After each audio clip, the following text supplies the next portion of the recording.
আসহাবে কাহাফের ঘটনা। এটা 250 খ্রিস্টাব্দের সময়কালে রোমান সাম্রাজ্যের একজন বাদশাহ ছিল, নাম দাকিয়ানুস।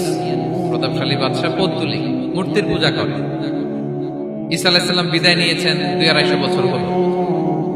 তো সব নবীর ধর্মই কিন্তু ইসলাম, যদিও আমরা নাসারা বলি, ইহুদি বলি, সব নবীদের ধর্মই কি ইসলাম।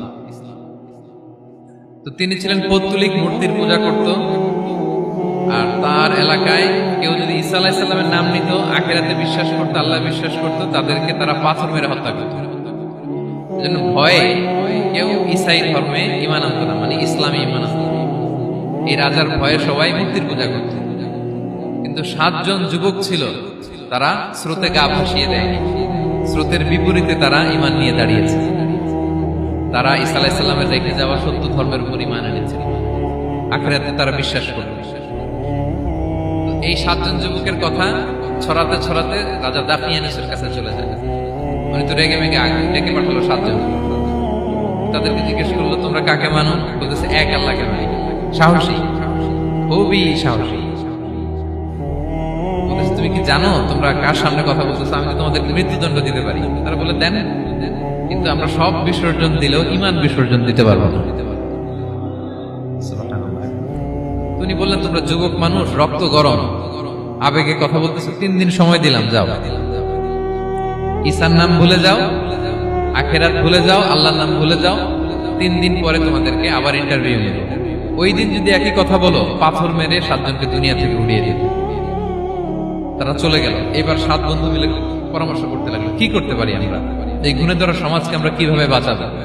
এই পৌত্তলিকতার ছোবল থেকে এই ইফসিস নগরীকে বাঁচাবো কি করে? নগরীটার নাম ছিল ইফসিস নগরী।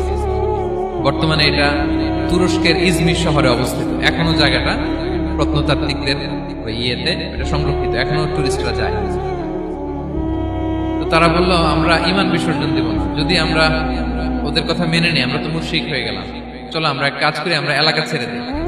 এই 7 যুবক আল্লাহর উপর ভরসা করে তারা বাড়ি ঘর, আত্মীয় স্বজন সব ছেড়ে দিয়ে, লোকালয় ছেড়ে দূরে একটা পাহাড়ের ভেতরে আশ্রয় নিল। পাহাড়ের ভেতরে একটা গুহা ছিল। এই গুহাকেই আরবিতে বলে আল কাহাফ। কি বলে? এই সূরার নাম কি? সূরাতুল কাহাফ। তো তাদের সাথে সাথে একটা কুকুরও যাচ্ছে। তারা বারবার তাড়িয়ে দেওয়ার চেষ্টা করতেছিল কুকুরটাকে, যাতে না যায়, কিন্তু কুকুর শুধু কান্না করে তাদের সাথে যাওয়ার জন্য ঘেউ ঘেউ করতেছিল। এই কুকুরটাকেও সাথে নিল। ভালো মানুষদের সাথে থাকলে কি হয় দেখেন, এই কুকুরের কথা, যেহেতু 7 জন ইমানদারের সাথে একটা কুকুর ছিল, এই কুকুরের কথা আল্লাহ সূরাতুল কাহাফে উল্লেখ করে দিয়েছে। কালবুহুম বাসিতুন যিরাআইহি বিল ওয়াসিল। তো তারা ভিতরে গেল, যে প্রচন্ড ক্লান্ত, তারা ঘুমিয়ে পড়ল। কি করলো? এই এক ঘুমে আল্লাহ 309 বছর কাটাই দিলেন। কয়শো 9 বছর? 9 বছর ঘুম, সব ঘুম, প্রচন্ড ঘুম। ঘুম যেন আর কাটে না। 309 বছর পরে এরা জাগলো। এখন খুব ক্ষুধা, ঘুমে আর মোট ভাঙতেছে। আর একজন জিজ্ঞেস করছে, কি লম্বা সময় ঘুম দিলাম কোথায় আমরা? একজন বলতেছে, হ্যাঁ, মনে সারাদিনই ঘুমাইছি আমরা। আরেকজন বলতেছে, না না, সারাদিন না, দিনের কিছু অংশ হয়তো ঘুমাইছি। আসলে কয় বছর ঘুমাইছে? 309 বছর। এদিকে সভ্যতার তো চেঞ্জ। এখানে ওই দাকিয়ানুস মরে, এর ছেলে মরে, এর নাতি মরে, পুতি মরে, এখন 6ষ্ঠ নম্বর রাজা আসছে। প্রজন্মের পর প্রজন্ম তো শেষ। 309 বছর কমপক্ষে 4-5টা জেনারেশন চেঞ্জ হবে। জেনারেশন চেঞ্জ হয়ে, এলাকা চেঞ্জ হয়ে, তারা যে স্বপ্ন দেখেছিল এই ইফসিস নগরীতে কালিমার পতাকা উঠবে, তাদের স্বপ্ন আল্লাহ বাস্তবায়ন করেছে। 309 বছরের ব্যবধানে এই এলাকার সবাই মুসলিম হয়ে গেছে।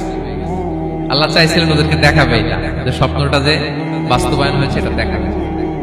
ঘুম থেকে উঠছে, একজনকে তারা বললো যে লুকায় লুকায় চাদর মুড়ি দিয়ে কিছু রুটি নিয়ে আসো বাজার থেকে, যাতে তোমাকে না চিনে। চাদর মুড়ি দিয়ে যাও। কিছু পয়সা ছিল, মুদ্রা দিয়ে দিছে। তো সে যে যখন দোকানদারের কাছ থেকে রুটি নিয়েছে আর মুদ্রা দিছে, দোকানদার বলে, এই মুদ্রা কোথা থেকে আসলো? 309 বছর আগে মালয়েশিয়াতে রিঙ্গিট ছিল কিনা জানি না, যেভাবে ওরা ট্রানজাকশন করতে পারে, যেটা ছিল ওইটা যদি এখন কেউ দেয়, রাজধানী বিলাসে খাবার পাওয়া যাবে? হ্যাঁ। তো রুটিওয়ালা বলে, তুমি বর্তমান সময়ের মুদ্রা দাও, এটা দিচ্ছ কেন? বলতেছে, এটা তো বর্তমান সময়ের মুদ্রা। বলতেছে, এই যে মুদ্রার মধ্যে দেখো কোন সালের সিল দেওয়া, এটা তো 100 বছর আগে। বলতেছে, কি বলে 100 বছর আগে? আমি তো আজকে সকালেই বাজার করলাম। ওই বাজার করে যে টাকাগুলো ছিল ওইটাই তো পকেটে। বলতেছে, বলে কি, নিশ্চয়ই তুমি গুপ্তধনের সন্ধান পেয়েছো, হিডেন ট্রেজার। বলো, মানে তার সাথে এদের কথাবার্তা কিছু মিলতেছে না। পরে তাকে ধরে ওই সময়কার রাজার কাছে নিয়ে গেছে। ওই রাজা আবার মুসলিম, সবাই মুসলিম তখন।